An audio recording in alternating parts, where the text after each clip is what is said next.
संसार में जितने भी धार्मिक मतमतांतर हैं वो सबके सब किसी महापुरुष के पीछे श्रद्धालुओं का संगठित समाज है। महापुरुष की एकांत भजन स्थली ही कालांतर में तीर्थ, आश्रम, मठ और मंदिरों का रूप ले लेते हैं, जहां महापुरुष के नाम पर जीविकोपार्जन से लेकर विलासिता तक के साधन जुटाए जाते हैं। गद्दियां महापुरुष के बाद बनती हैं, गद्दियों से कोई महापुरुष नहीं बनता। इसीलिए धर्म सदा से ही प्रत्यक्षदर्शी महापुरुष के क्षेत्र की वस्तु रहा है। गीता ऐसे ही निर्विवाद महापुरुष योगेश्वर भगवान श्री कृष्ण की वाणी है, जिसके चिरंतन सत्यों से आपका साक्षात करा रहा है यथार्थ गीता।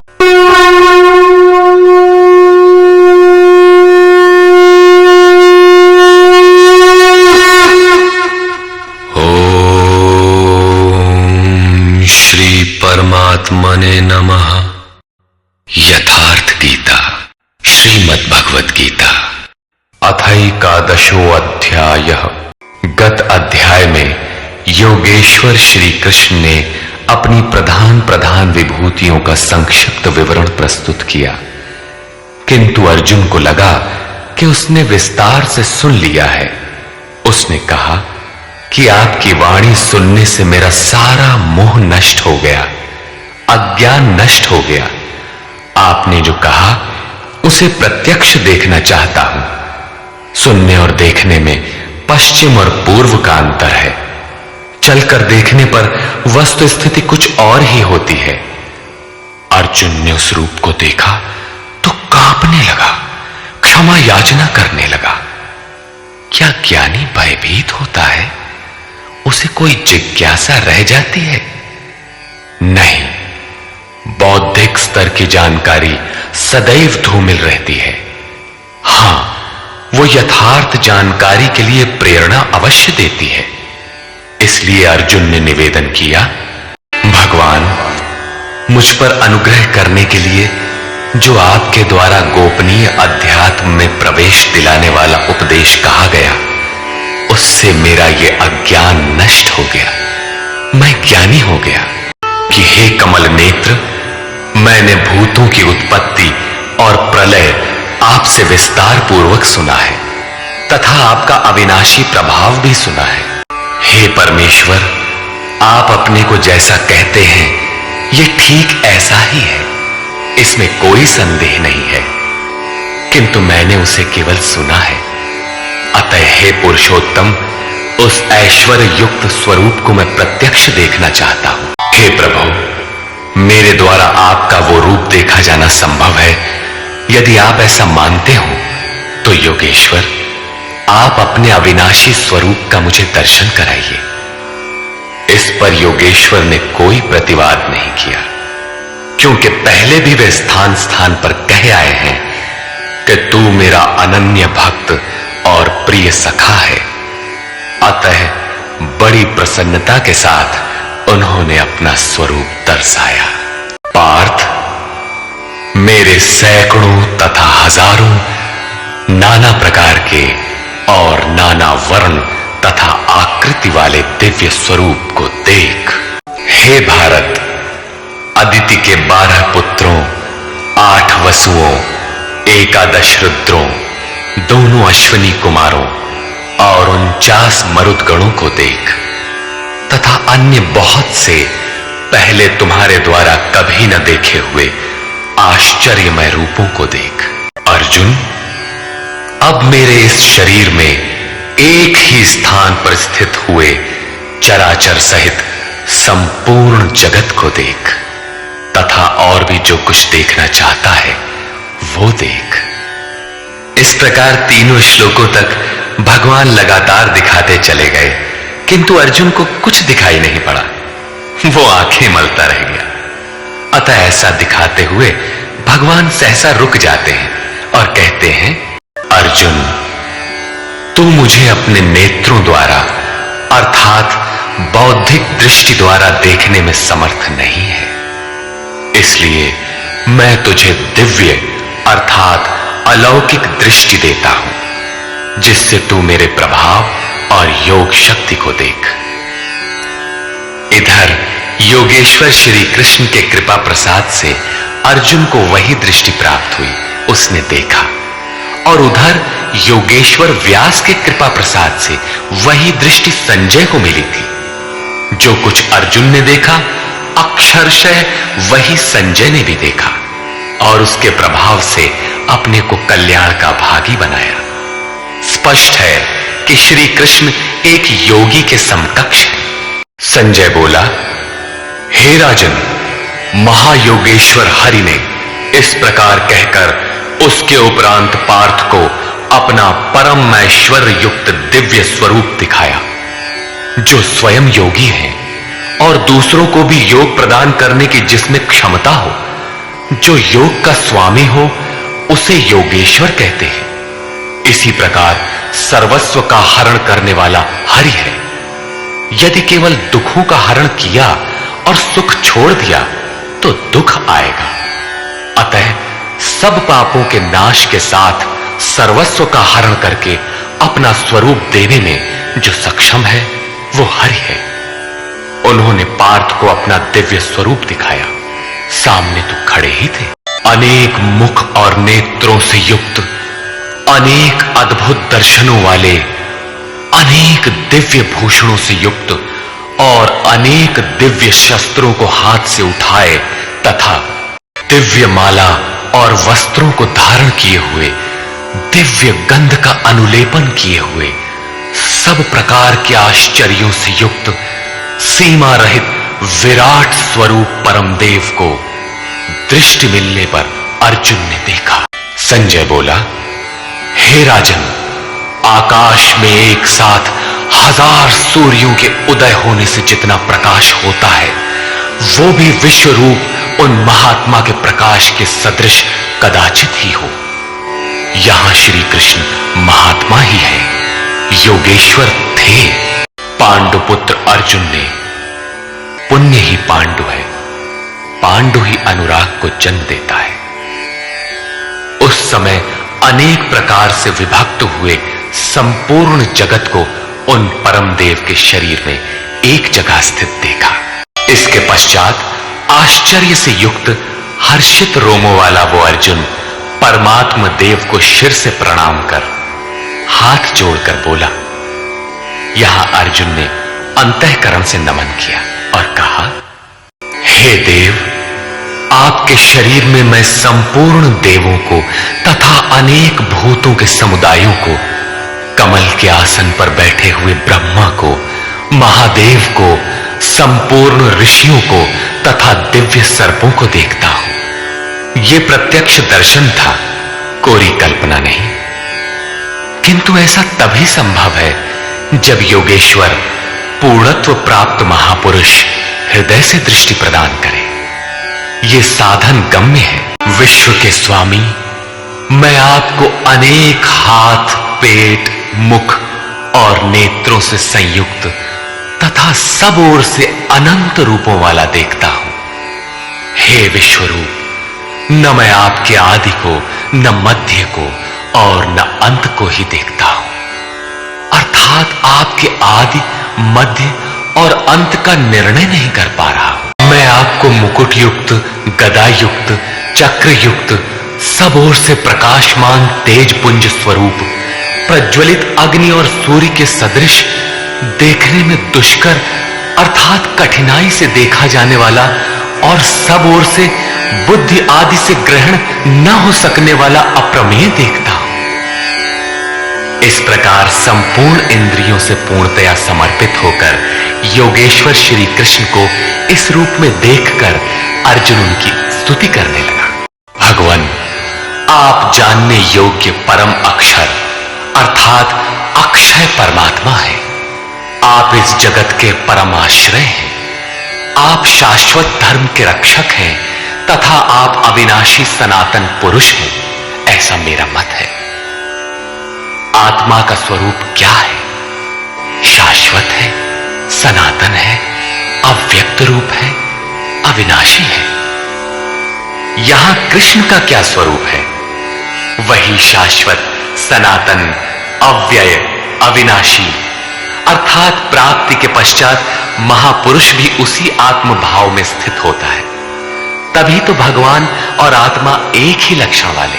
हे परमात्मन, मैं आपको आदि, मध्य और अंत से रहित, अनंत सामर्थ्य से युक्त, अनंत हाथों वाला, चंद्रमा और सूर्य रूपी नेत्रों वाला तथा प्रज्वलित अग्नि रूपी मुख वाला तथा अपने तेज से इस जगत को तपाते हुए देखता। हे महात्मन, अंतरिक्ष और पृथ्वी के बीच का संपूर्ण आकाश तथा सब दिशाएं एकमात्र आपसे ही परिपूर्ण है।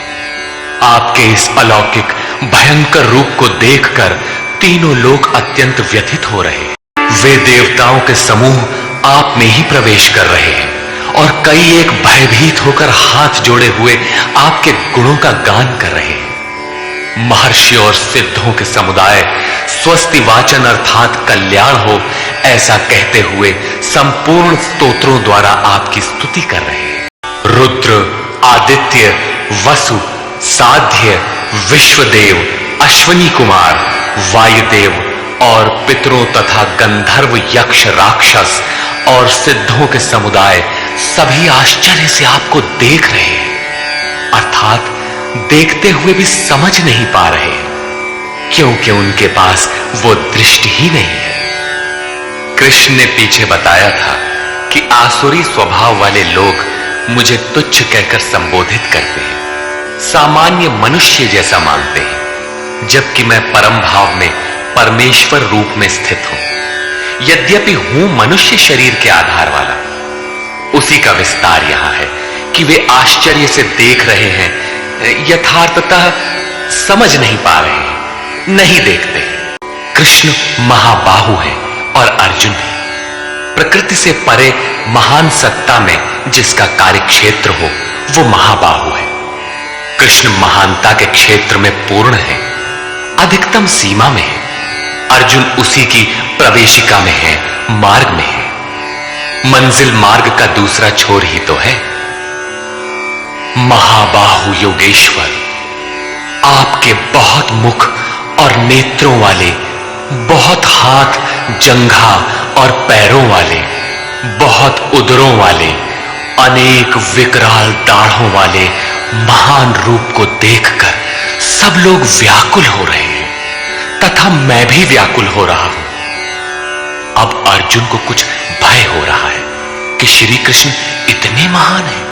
विश्व में सर्वत्र अणुरूप से व्याप्त हे विष्णु, आकाश को स्पर्श किए हुए प्रकाशमान अनेक रूपों से युक्त फैलाए हुए मुख और प्रकाशमान विशाल नेत्रों से युक्त आपको देखकर विशेष रूप से भयभीत अंतःकरण वाला मैं धैर्य और मन के समाधान रूपी शांति को नहीं पा रहा। आपके विकराल दाढ़ों वाले और कालाग्नि के समान प्रज्वलित मुखों को देखकर मैं दिशाओं को नहीं जान पा रहा हूं। चारों ओर प्रकाश देखकर दिशा भ्रम हो रहा है। आपका ये रूप देखते हुए मुझे सुख भी नहीं मिल रहा है। देवेश, हे जगन निवास, आप प्रसन्न हो। वे सभी धृतराष्ट्र के पुत्र राजाओं के समुदाय सहित आप में प्रवेश कर रहे हैं और भीष्म पितामह, द्रोणाचार्य तथा वो कर्ण जिससे अर्जुन बहुत भयभीत था, वो कर्ण एवं हमारी ओर के भी प्रधान योद्धाओं सहित सब के सब बड़े वेग से आपके विकराल दाढ़ों वाले भयानक मुखों में प्रवेश कर रहे हैं तथा उनमें से कितने ही चूर्ण हुए सिरों सहित आपके दांतों के बीच में लगे हुए दिखाई पड़ रहे हैं। वे किस वेग से प्रवेश कर रहे हैं, अब उनका वेग देखिए। जैसे नदियों के बहुत से जल प्रवाह अपने में विकराल होते हुए भी समुद्र की ओर दौड़ते हैं, समुद्र में प्रवेश करते हैं, ठीक उसी प्रकार वे शूरवीर मनुष्यों के समुदाय आपके प्रज्वलित मुखों में प्रवेश कर रहे हैं। अर्थात वे अपने में शूरवीर तो हैं, किंतु आप समुद्रवत हैं। आपके समक्ष उनका बल अत्यल्प है। वे किस लिए और किस प्रकार प्रवेश कर रहे हैं, इसके लिए उदाहरण प्रस्तुत है। जैसे पतंगे नष्ट होने के लिए ही प्रज्वलित अग्नि में अतिवेग से प्रवेश करते हैं, वैसे ही ये सब प्राणी भी अपने नाश के लिए आपके मुखों में अत्यंत बढ़े हुए वेग से प्रवेश कर रहे हैं। आप उन समस्त लोगों को प्रज्वलित मुखों द्वारा सब ओर से निगलते हुए चाट रहे हैं, उनका आस्वादन कर रहे हैं। हे व्यापनशील परमात्मन, आपकी उग्र प्रभा संपूर्ण जगत को अपने तेज से व्याप्त करके तप रही है। तात्पर्य यह है कि पहले आसुरी संपत्ति परम तत्व में विलीन हो जाती है, उसके पश्चात दैवी संपत्ति का कोई प्रयोजन नहीं रह जाता, इसलिए वो भी उसी स्वरूप में विलीन हो जाती है। अर्जुन ने देखा कि कौरव पक्ष तदनंतर उसके अपने पक्ष के योद्धा कृष्ण के मुख में विलीन होते जा रहे हैं। उसने पूछा, मुझे बताइए कि भयंकर आकार वाले आप कौन हैं? हे देवों में श्रेष्ठ, आपको नमस्कार है, आप प्रसन्न हो। आदि स्वरूप, मैं आपको भली प्रकार जानना चाहता हूं। जैसे आप कौन हैं, क्या करना चाहते हैं?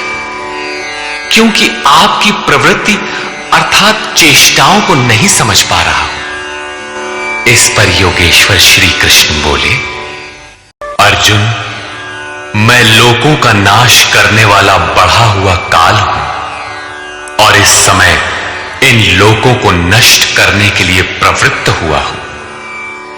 प्रतिपक्षियों की सेना में स्थित जितने योद्धा हैं, वे सब तेरे बिना भी नहीं रहेंगे, वे जीवित नहीं बचेंगे, इसीलिए प्रवृत्त हुआ हूं। इसलिए अर्जुन, तो युद्ध के लिए खड़ा हो, यश प्राप्त कर, शत्रुओं को जीत, समृद्धि संपन्न राज्य को भोग।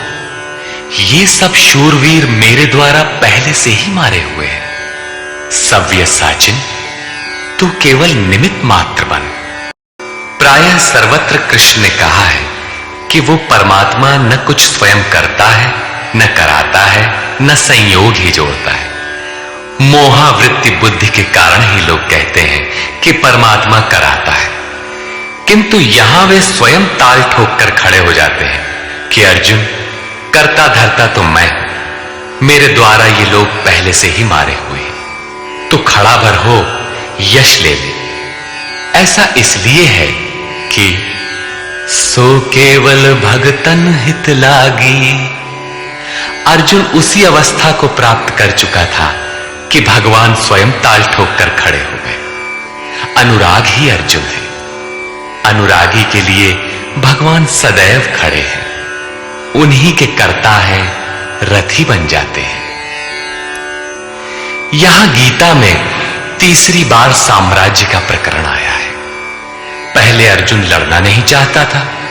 उसने कहा कि पृथ्वी के धन धान्य संपन्न अकंटक साम्राज्य तथा देवताओं के स्वामीपन अथवा त्रैलोक्य के राज्य में भी मैं उस उपाय को नहीं देखता जो इंद्रियों को सुखाने वाले मेरे इस शोक को दूर कर सके। जब तड़पन बनी ही रहेगी तो हमें नहीं चाहिए। योगेश्वर ने कहा, इस युद्ध में हारोगे तो देवत्व और जीतने पर महामहिम की स्थिति मिलेगी। और यहां 11वें अध्याय में कहते हैं कि ये शत्रु मेरे द्वारा मारे गए हैं, तू निमित्त मात्र भर बन जा, यश को प्राप्त कर और समृद्ध राज्य को भोग। फिर वही बात जिस बात से अर्जुन चौंकता है, जिसमें वो शोक मिटता हुआ नहीं देखता। क्या श्री कृष्ण फिर भी वही राज्य देंगे? नहीं, वस्तुतः विकारों के अंत के साथ परमात्म स्वरूप की स्थिति ही वास्तविक समृद्धि है, जो स्थिर संपत्ति है, जिसका कभी विनाश नहीं होता, राजयोग का परिणाम है। इन द्रोण, भीष्म, जयद्रथ और कर्ण तथा अन्यान्य बहुत से मेरे द्वारा मारे हुए शूरवीर योद्धाओं को तू मार, भय मत कर। संग्राम के वैरियों को तू निश्चित जीतेगा, इसलिए युद्ध कर। यहां भी योगेश्वर ने कहा कि मेरे द्वारा मारे हुए इन मरे हुओं को तू मार, स्पष्ट किया कि मैं करता हूं, जबकि 5वें अध्याय के 13, 14 एवं 15 श्लोक में उन्होंने कहा था भगवान अकर्ता है। 18वें अध्याय में वे कहते हैं शुभ अथवा अशुभ प्रत्येक कार्य के होने में 5 माध्यम हैं, अधिष्ठान, कर्ता, करण, चेष्टा और दैव। जो कहते हैं कैवल्य स्वरूप परमात्मा करते हैं, वे अविवेकी हैं, यथार्थ नहीं जानते, अर्थात भगवान नहीं करते। ऐसा विरोधाभास क्यों? वस्तुतः प्रकृति और उस परमात्मा पुरुष के बीच एक सीमा रेखा है। जब तक प्रकृति के परमाणुओं का दबाव अधिक रहता है, तब तक माया प्रेरणा देती है, और जब साधक उससे ऊपर उठ जाता है, ईश्वर, इष्ट अथवा सद्गुरु के कार्यक्षेत्र में प्रवेश प्राप्त कर लेता है। उसके बाद सद्गुरु, इष्ट, याद रहे प्रेरक के स्थान पर सद्गुरु, आत्मा, परमात्मा, इष्ट, भगवान पर्यायवाची, कुछ भी कहें, कहता भगवान ही है। हृदय से रथी हो जाता है, आत्मा से जागृत होकर उस अनुरागी साधक का स्वयं पथ संचालन करने लग जाता है।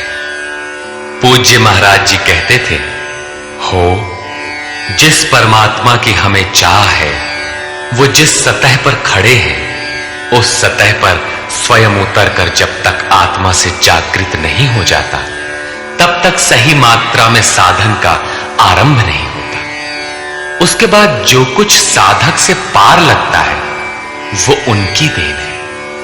साधक तो निमित्त मात्र होकर उनके संकेत और आदेश पर चलता भर रहता है। साधक की विजय उनकी देन है। ऐसे अनुरागी के लिए ईश्वर अपनी दृष्टि से देखता है, दिखाता है और अपने स्वरूप तक पहुंचाता है। यही श्री कृष्ण कहते हैं, मेरे द्वारा मारे हुए इन बैरियों को मार, निश्चय ही तुम्हारी विजय होगी, मैं जो खड़ा हूं। संजय बोला, जो कुछ अर्जुन ने देखा, ठीक वैसा ही संजय ने देखा है। अज्ञान से आच्छादित मन ही अंधा धृतराष्ट्र है, लेकिन ऐसा मन भी संयम के माध्यम से भली प्रकार देखता, सुनता और समझता है।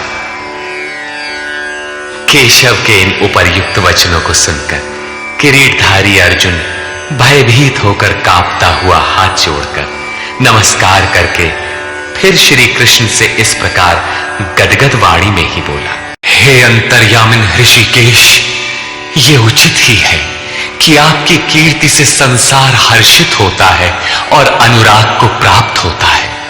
आपकी ही महिमा से भयभीत हुए राक्षस दिशाओं में भागते हैं और सब सिद्ध गणों के समुदाय आपकी महिमा को देखकर नमस्कार करते हैं। हे महात्मन, ब्रह्मा के भी आदि कर्ता और सबसे बड़े, आपके लिए वे सब कैसे नमस्कार न करें? क्योंकि हे अनंत, हे देवेश, हे जगन निवास, सत, असत और उनसे भी परे अक्षर अर्थात अक्षय स्वरूप आप ही हैं। अर्जुन ने अक्षय स्वरूप का प्रत्यक्ष दर्शन किया था। केवल बौद्धिक स्तर पर कल्पना करने या मान लेने मात्र से कोई ऐसी स्थिति नहीं मिलती जो अक्षय हो। अर्जुन का प्रत्यक्ष दर्शन उसकी आंतरिक अनुभूति है।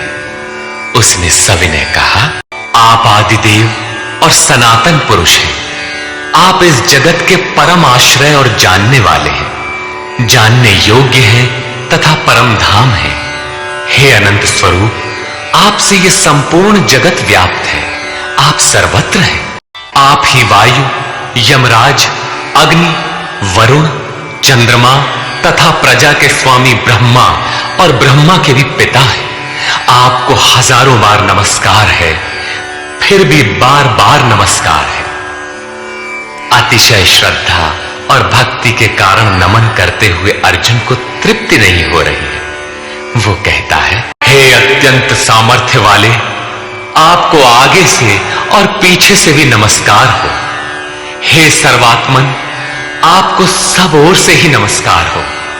क्योंकि हे अत्यंत पराक्रमशाली, आप सब ओर से संसार को व्याप्त किए हुए, इसलिए आप ही सर्वरूप और सर्वत्र हैं। इस प्रकार बार बार नमस्कार करके भयभीत अर्जुन अपनी भूलों के लिए क्षमा याचना करता है। आपके इस प्रभाव को न जानते हुए आपको सखा मित्र मानकर मेरे द्वारा प्रेम अथवा प्रमाद से भी हे कृष्ण, हे यादव, हे सखा, इस प्रकार जो कुछ भी हठपूर्वक कहा गया है, तथा हे अच्युत, जो आप हंसी के लिए विहार, शैया, आसन और भोजनादिकों में अकेले अथवा उन लोगों के सामने भी अपमानित किए गए हैं, वो सब अपराध अचिंत्य प्रभाव वाले आपसे मैं क्षमा कराता। किस प्रकार क्षमा करें? आप इस चराचर जगत के पिता, गुरु से भी बड़े गुरु और अति पूजनीय हैं, जिसकी कोई प्रतिमा नहीं, ऐसे अप्रतिम प्रभाव वाले। आपके समान तीनों लोकों में दूसरा कोई नहीं है, फिर अधिक कैसे होगा? आप सखा भी नहीं, सखा तो समकक्ष होता है। आप चराचर के पिता हैं, इसलिए मैं अपने शरीर को भली प्रकार आपके चरणों में रखकर प्रणाम करके स्तुति करने योग्य आप ईश्वर को प्रसन्न होने के लिए प्रार्थना करता हूं। हे देव, पिता जैसे पुत्र के, सखा जैसे सखा के और पति जैसे प्रिय स्त्री के अपराधों को क्षमा करता है, वैसे ही आप भी मेरे अपराधों को सहन करने योग्य हैं। अपराध क्या था? हमने कभी हे यादव, हे सखा, हे कृष्ण कहा था? समाज के बीच अथवा एकांत में कहा था? भोजन के समय अथवा सोने के समय कहा था? क्या कृष्ण कहना अपराध था? काले थे ही, गोरे कैसे कहे जाते? यादव कहना भी अपराध नहीं था, क्योंकि यदुकुल में तो जन्म ही हुआ था। सखा कहना भी अपराध नहीं था, क्योंकि स्वयं कृष्ण भी अपने को अर्जुन का सखा मानते थे। जब कृष्ण कहना अपराध ही है, एक बार कृष्ण कहने के लिए अर्जुन अनंत बार गिड़गिड़ा कर क्षमा याचना कर रहा है, तो जब किसका करे, नाम कौन सा ले? वस्तुतः चिंतन का जैसा विधान स्वयं योगेश्वर श्री कृष्ण ने बताया है, वैसा ही आप करें। उन्होंने पीछे बताया, ओमित्येकाक्षरम ब्रह्म व्याहरन मामनुस्मरन। अर्जुन, ओम, बस इतना ही अक्षय ब्रह्म का परिचायक है। इसका तू जप कर और ध्यान मेरा धर, क्योंकि उस परम भाव में प्रवेश मिल जाने के पश्चात उन महापुरुष का भी यही नाम है, जो उस अव्यक्त का परिचायक है। प्रभाव देखने पर अर्जुन ने पाया कि ये न तो काले हैं, न गोरे, न सखा है, न यादव, ये तो अक्षय ब्रह्म की स्थिति वाले महात्मा है। संपूर्ण गीता में योगेश्वर श्री कृष्ण ने 5 बार ओम के उच्चारण पर बल दिया। अब यदि आपको जप करना है तो कृष्ण कृष्ण न कहकर ओम का ही जप करें। प्रायः भाविक लोग कोई ना कोई रास्ता निकाल लेते हैं।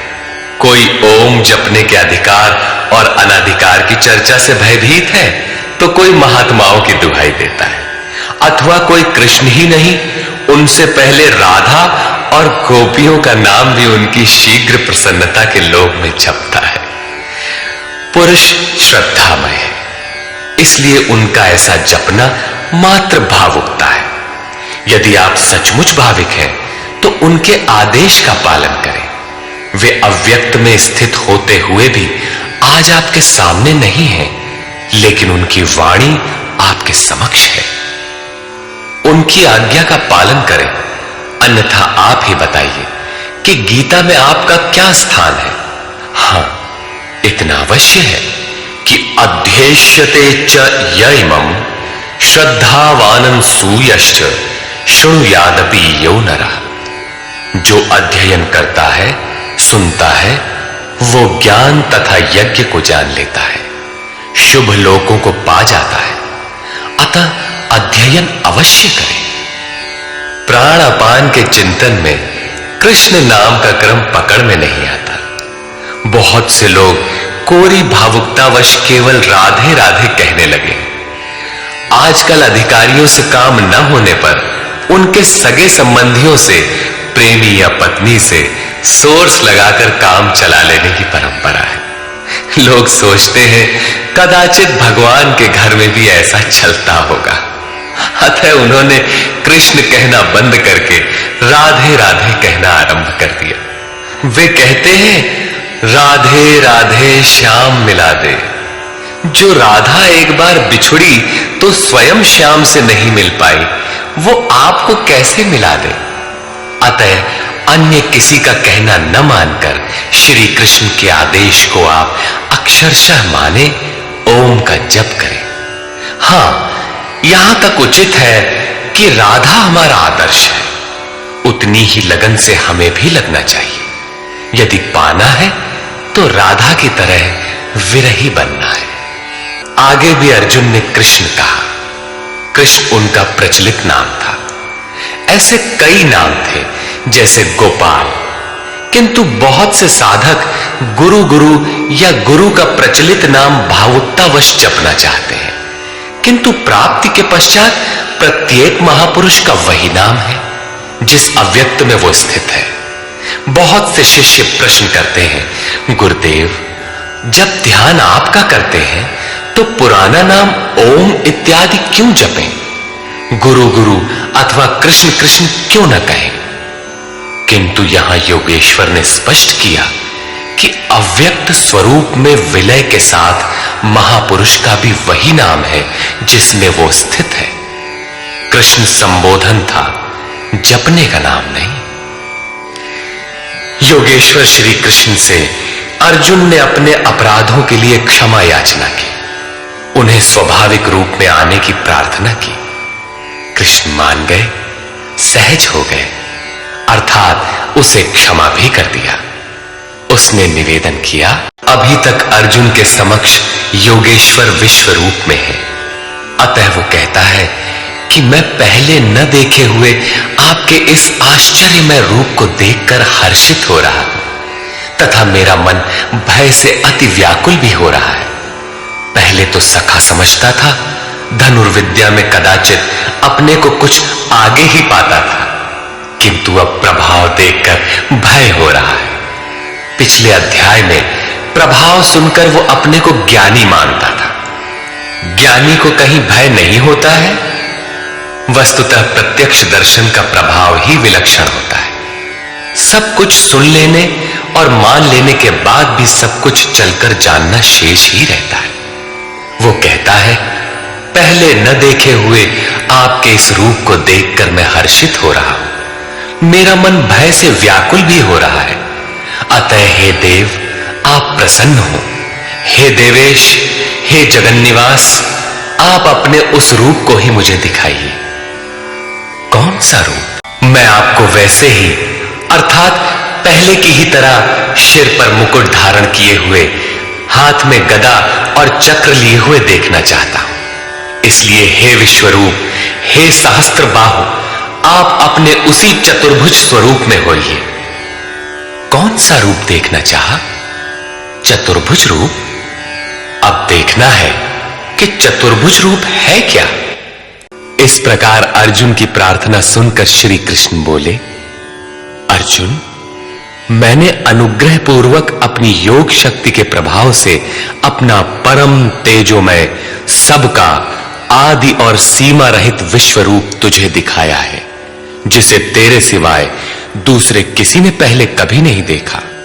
अर्जुन, इस मनुष्य लोक में इस प्रकार विश्व रूप वाला मैं न वेद से, न यज्ञ से, न अध्ययन से, न क्रिया से, न उग्र तप से और न तेरे सिवाय किसी अन्य से देखा जाने को संभव हूं। अर्थात तेरे सिवाय ये रूप अन्य कोई देख नहीं सकता। तब तो गीता आपके लिए बेकार है। भगवत दर्शन की भी योग्यताएं अर्जुन तक सीमित रह गई, जबकि पीछे बताए आए हैं कि अर्जुन, राग, भय और क्रोध से रहित अनन्य मन से मेरी शरण हुए बहुत से लोग ज्ञान रूपी तप से पवित्र होकर साक्षात मेरे स्वरूप को प्राप्त हो चुके हैं। यहां कहते हैं, तेरे सिवाय न कोई देख सका है और न भविष्य में कोई देख सकेगा। अतः अर्जुन कौन है? क्या कोई पिंडधारी है? कोई शरीरधारी है? नहीं, वस्तुतः अनुराग ही अर्जुन है।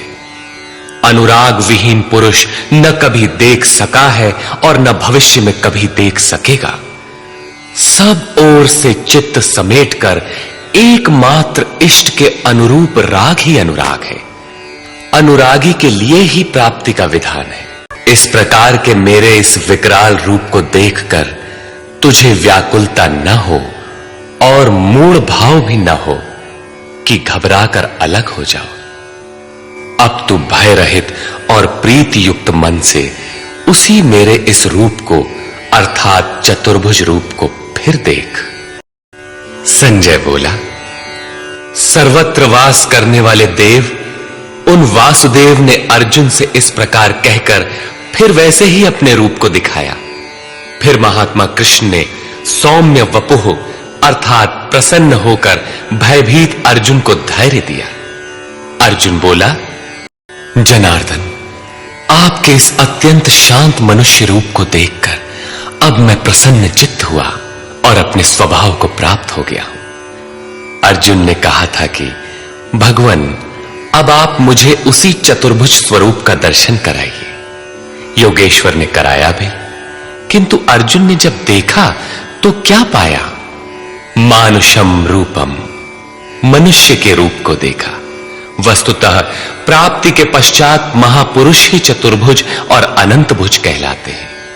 दो भुजा वाला महापुरुष तो अनुरागी के समक्ष बैठा ही है, किंतु अन्यत्र कहीं से कोई स्मरण करता है तो वही महापुरुष उस स्मरणकर्ता से जागृत होकर उसका भी मार्गदर्शन करता है। भुजा कार्य का प्रतीक है। वे भीतर भी कार्य करते हैं, बाहर भी। यही चतुर्भुज स्वरूप है। उनके हाथों में शंख, चक्र, गदा और पद्म क्रमशः वास्तविक लक्ष्य घोष, साधन चक्र का प्रवर्तन, इंद्रियों का दमन और निर्मल निर्लेप कार्य क्षमता का प्रतीक मात्र है। यही कारण है कि चतुर्भुज रूप में उन्हें देखने पर भी अर्जुन ने उन्हें मनुष्य रूप में ही पाया। चतुर्भुज महापुरुषों के शरीर और स्वरूप से कार्य करने की विधि विशेष का नाम है, न कि चार हाथ वाले कोई कृष्ण थे। महात्मा श्री कृष्ण ने कहा, अर्जुन, मेरा ये रूप देखने को अति दुर्लभ है, जैसा कि तूने देखा है, क्योंकि देवता भी सदा इस रूप के दर्शन की इच्छा रखते हैं। वस्तुतः सभी लोग संत को पहचान ही नहीं पाते।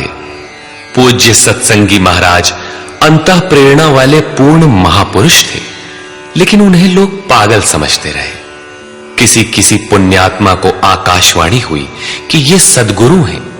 केवल उन्होंने उन्हें हृदय से पकड़ा, उनके स्वरूप को पाया और अपनी गति पा ली। यही श्री कृष्ण कहते हैं कि जिनके हृदय में दैवी संपद जागृत है, वे देवता भी सदा इस रूप के दर्शन की आकांक्षा रखते हैं।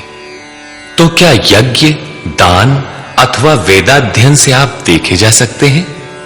वे महात्मा कहते हैं, न वेदों से, न तप से, न दान से और न यज्ञ से मैं इस प्रकार देखा जाने को सुलभ हूं जिस प्रकार तूने देखा है। तब क्या आपको देख पाने का कोई उपाय नहीं है? वे महात्मा कहते हैं, एक उपाय है।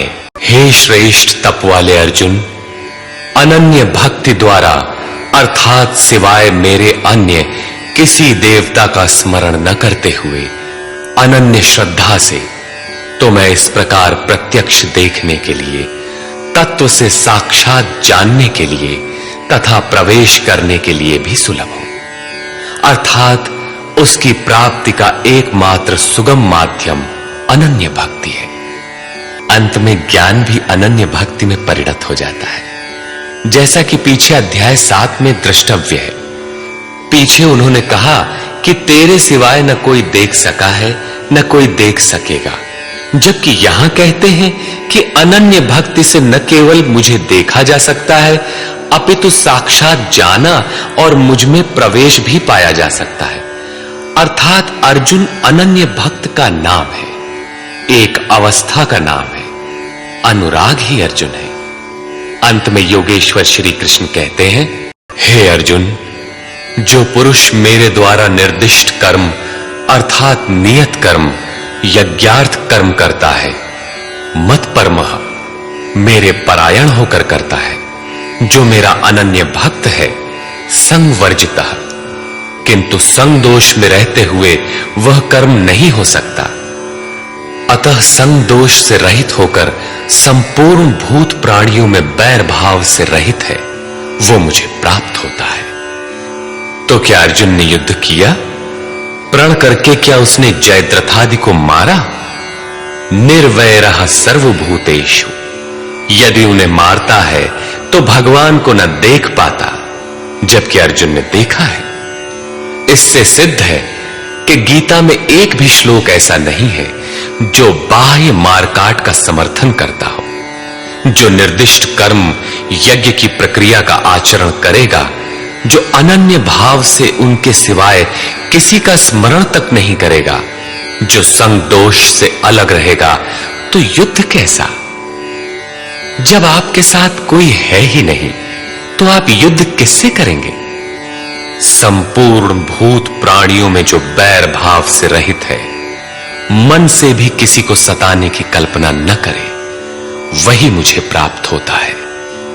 तो क्या अर्जुन ने लड़ाई ली? कभी नहीं। वस्तुतः संग दोष से अलग रहकर जब आप अनन्य चिंतन में लगते हैं, निर्धारित यज्ञ की क्रिया में प्रवृत्त होते हैं, उस समय परिपंथी राग द्वेष काम क्रोध इत्यादि दुर्जय शत्रु बाधा के रूप में प्रत्यक्ष ही है। उनका पार पाना ही युद्ध है। निष्कर्ष। इस अध्याय के आरंभ में अर्जुन ने कहा, भगवान, आपकी विभूतियों को मैंने विस्तार से सुना, जिससे मेरा मोह नष्ट हो गया, अज्ञान का शमन हो गया। किंतु जैसा आपने बताया कि मैं सर्वत्र हूं, इसे मैं प्रत्यक्ष देखना चाहता हूं। यदि मेरे द्वारा देखना संभव हो तो कृपया उसी स्वरूप को दिखाइए। अर्जुन प्रिय सखा था, अनन्य सेवक था। अतएव योगेश्वर श्री कृष्ण ने कोई प्रतिवाद न कर तुरंत दिखाना आरंभ किया कि अब मेरे ही अंदर खड़े सप्तर्षि और उनसे भी पूर्व होने वाले ऋषियों को देख, ब्रह्मा और विष्णु को देख, सर्वत्र फैले मेरे तेज को देख, मेरे ही शरीर में एक स्थान पर खड़े तो चराचर जगत को देख। किंतु अर्जुन आंखें मलता ही रह गया। इसी प्रकार योगेश्वर श्री कृष्ण 3 श्लोकों तक अनवरत दिखाते गए, किंतु अर्जुन को कुछ भी दिखाई नहीं पड़ा। सभी विभूतियां योगेश्वर में उस समय थीं, किंतु अर्जुन को वे सामान्य मनुष्य जैसे ही दिखाई पड़ रहे थे।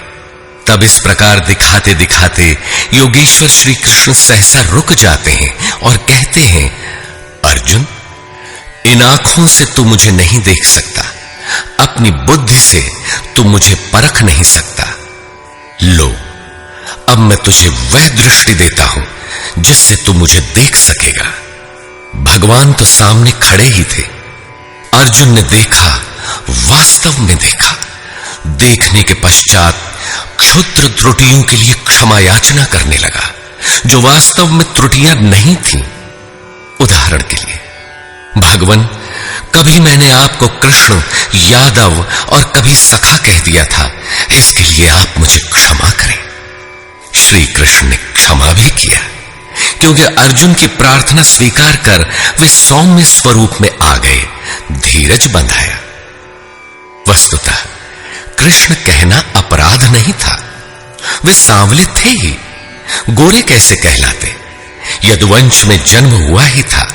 श्री कृष्ण स्वयं भी अपने को सखा मानते ही थे। वास्तव में प्रत्येक साधक महापुरुष को पहले ऐसा ही समझते हैं। कुछ उन्हें रूप और आकार से संबोधित करते हैं, कुछ उनकी वृत्ति से उन्हें पुकारते हैं और कुछ उन्हें अपने ही समकक्ष मानते हैं। उनके यथार्थ स्वरूप को नहीं समझते। उनके अचिंत्य स्वरूप को अर्जुन ने समझा तो पाया कि ये न तो काले हैं और न गोरे, न किसी कुल के हैं और न किसी के साथी ही हैं। इनके समान कोई है ही नहीं, तो सखा कैसा, बराबर कैसा? यह तो अचिंत्य स्वरूप है। जिसे यह स्वयं दिखा दे वही इन्हें देख पाता है। अतः अर्जुन ने अपनी प्रारंभिक भूलों के लिए क्षमा याचना की। प्रश्न उठता है कि जब कृष्ण कहना अपराध है तो उनका नाम जपा कैसे जाए?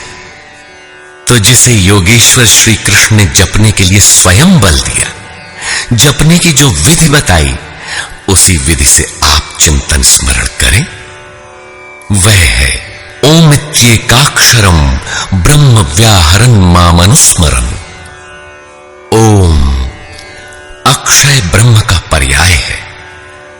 ओ अहम स ओम। जो व्याप्त है वह सत्ता मुझ में छिपी है। यही है ओम का आशय। आप इसका जप करें और ध्यान मेरा करें। रूप अपना, नाम ओम का बताया। अर्जुन ने प्रार्थना की कि चतुर्भुज रूप में दर्शन दीजिए। श्री कृष्ण ने उसी सौम्य स्वरूप को धारण किया। अर्जुन ने कहा, भगवन, आपके सौम्य मानव स्वरूप को देखकर अब मैं प्रकृतिस्थ हुआ। मांगा था चतुर्भुज रूप, दिखाया मानुषम रूपम। वास्तव में शाश्वत में प्रवेश वाला योगी शरीर से यहां बैठा है, बाहर दो हाथों से कार्य करता है और साथ ही अंतरात्मा से जागृत होकर जहां से भी जो भाविक स्मरण करते हैं, एक साथ सर्वत्र उनके हृदय से जागृत होकर प्रेरक के रूप में कार्य करता है। हाथ उसके कार्य का प्रतीक है। यही चतुर्भुज है। श्री कृष्ण ने कहा, अर्जुन, तेरे सिवाय मेरे इस रूप को न कोई देख सका और भविष्य में न कोई देख सकेगा। तब गीता तो हमारे लिए व्यर्थ है। किंतु नहीं, योगेश्वर कहते हैं, एक उपाय है। जो मेरा अनन्य भक्त है, मेरे सिवाय जो दूसरे किसी का स्मरण न करके निरंतर मेरा ही चिंतन करने वाला है, उसकी अनन्य भक्ति के द्वारा मैं प्रत्यक्ष देखने को, अर्थात जैसा तूने देखा है तत्व से जानने को और प्रवेश करने को भी सुलभ हूं। अर्थात अर्जुन अनन्य भक्त था। भक्ति का परमार्जित रूप है अनुराग। इष्ट के अनुरूप लगाओ। मिलहि न रघुपति बिनु अनुरागा। अनुराग विहीन पुरुष न कभी पाया है और न पा सकेगा। अनुराग नहीं है तो कोई लाख योग करे, जप करे, तप करे या दान करे, वह नहीं मिलता। अतः इष्ट के अनुरूप राग अथवा अनन्य भक्ति नितांत आवश्यक है। अंत में श्री कृष्ण ने कहा, अर्जुन, मेरे द्वारा निर्दिष्ट कर्म को कर, मेरा अनन्य भक्त होकर कर, मेरी शरण होकर कर, किंतु संग दोष से अलग रहकर। संग दोष में यह कर्म हो ही नहीं सकता। अतः संग दोष इस कर्म के संपादित होने में बाधक है। जो बैर भाव से रहित है वही मुझे प्राप्त करता है। जब संग दोष नहीं है, जहां हमें छोड़कर दूसरा कोई है ही नहीं, बैर का मानसिक संकल्प भी नहीं है, तो युद्ध कैसा? बाहर दुनिया में लड़ाई झगड़े होते रहते हैं, किंतु विजय जीतने वालों को भी नहीं मिलती। दुर्जय संसार रूपी शत्रु को असंगता रूपी शस्त्र से काटकर परम में प्रवेश पा जाना ही वास्तविक विजय है, जिसके पीछे हार नहीं है। इस अध्याय में पहले तो योगेश्वर श्री कृष्ण ने अर्जुन को दृष्टि प्रदान की, फिर अपने विश्व रूप का दर्शन कराया। अतः ओम तत्सदिति। इस प्रकार स्वामी अड़गड़ानंद कृत श्रीमद् भगवत गीता का 11वां अध्याय पूर्ण होता है। हरि ओम तत्सत्।